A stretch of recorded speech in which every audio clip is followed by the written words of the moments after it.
Assalamualaikum warahmatullahi wabarakatuh. Ikhwatal iman kaum muslimin rahimakumullah.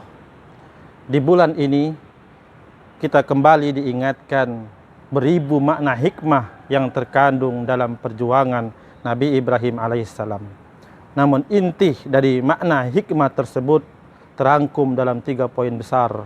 Yang pertama adalah hubungan antara orang tua dengan anak, yaitu hubungan kepatuhan mutlak Nabi Ismail alaihissalam kepada Nabi Ibrahim alaihissalam.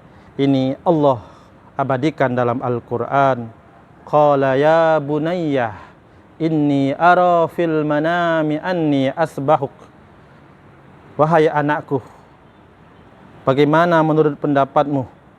Sesungguhnya tadi malam aku bermimpi, aku diperintahkan untuk menyembelih kamu. Maka apa pendapatmu wahai anakku? Qala ya abati if'alu ma tu'mar satajiduni insyaallahu minas sabirin.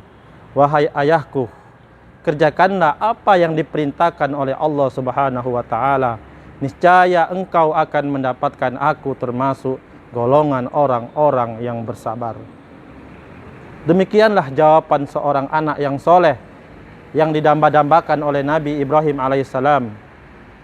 Rabbi habli minas solihin, ya Allah, jadikanlah anak-anak kami anak-anak yang soleh. Kisah ini renungan bagi kita semua.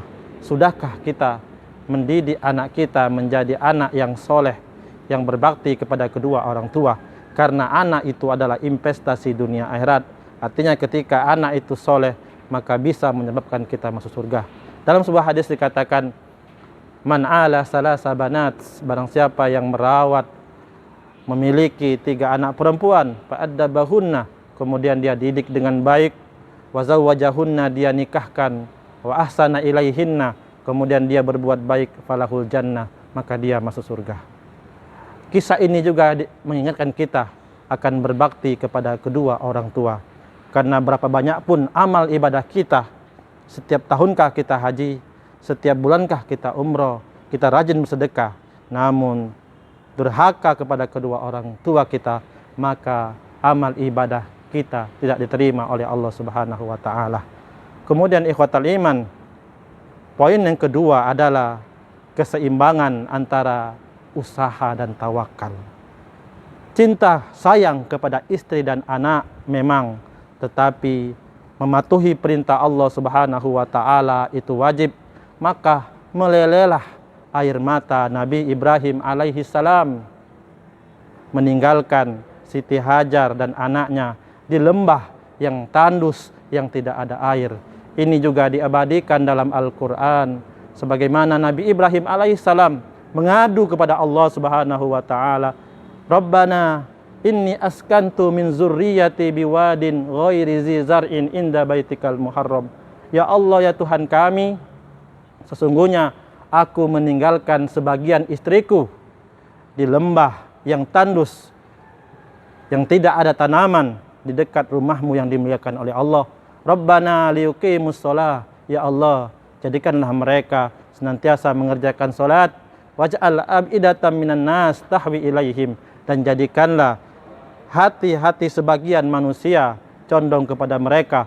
Warzuqhum minas samarat, dan berikanlah rezeki kepada mereka. La'allahum yashkurun, mudah-mudahan mereka termasuk orang-orang yang bersyukur. Ikhwatal iman, bagaimana Siti Hajar dan anaknya mencari air, ditinggalkan di lembah yang tidak ada air dan tidak ada tanaman. Apakah Allah Subhanahu wa taala langsung menurunkan air? Tidak, tetapi Siti Hajar adalah wanita yang kuat, maka dia berlari dari Bukit Sofa ke Bukit Marwa, dari Bukit Marwa ke Bukit Sofa untuk mencari air. Namun tidak ia dapatkan. Setelah ia lelah, ia kembali di dekat anaknya. Ternyata air itu keluar di dekat bayi yang lemah tersebut. Ini adalah pelajaran bagi kita. Bagaimana kalau kita ingin sukses, kalau kita ingin mendapatkan sesuatu, maka berusahalah semaksimal mungkin.